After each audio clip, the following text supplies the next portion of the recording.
यहाँ पर आपको एक अहम खबर से आगाह करें कि बानी पीटीआई ने अली अमीन गंडापुर को वज़ीर आला खैबर पख्तूनख्वा नामजद कर दिया है।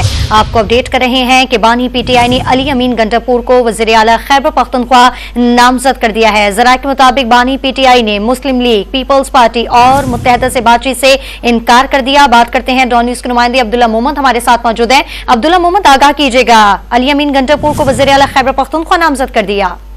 जी बिल्कुल, अब जो जराए से खबरें आ रही है वो यही है कि बानी चेयरमैन पीटीआई ने अली अमीन गंडापुर को खैबर पख्तूनख्वा के वज़ारत आला के लिए नामजद कर दिया।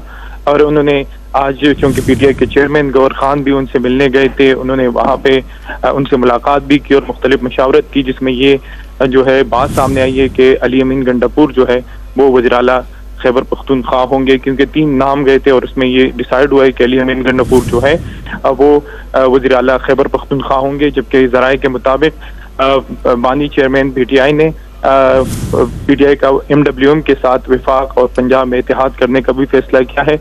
और उन्होंने बैरिस्टर गौहर खान से जो उनकी गुफ्तगू और दीगर जो पार्टी कायदीन से उससे जो आज उनकी मुलाकात, उसमें ये बात वाज़ेह हो गई कि पीपल्स पार्टी और नून लीग के साथ किसी सूरत इत्तेहाद नहीं होगा। इत्तेहाद होगा पंजाब में तो पंजाब और विफाक में तो MWM के साथ होगा, और हम MWM के साथ इत्तेहाद करके रिजर्व सीटें भी लेंगे। तो अब तक की यही पेशरफ्त है कि वज़ीर आला खैबर पख्तूनख्वा के मनसब के लिए अली अमीन गंडापुर का नाम जो है वो फाइनल हो गया है। जी, 3 नाम सामने आए थे, जिसके बाद ये सामने फैसला है कि बानी पीटीआई ने अली अमीन गंडापुर को वज़ीर आला खैबर पख्तूनख्वा नामजद कर दिया। ज़राए के मुताबिक बानी पीटीआई ने मुस्लिम लीग, पीपल्स पार्टी और मुत्तहदा से बातचीत से इनकार कर दिया है और पार्टी को विफाक और पंजाब में MWM के साथ इत्तेहाद की हिदायत कर दी।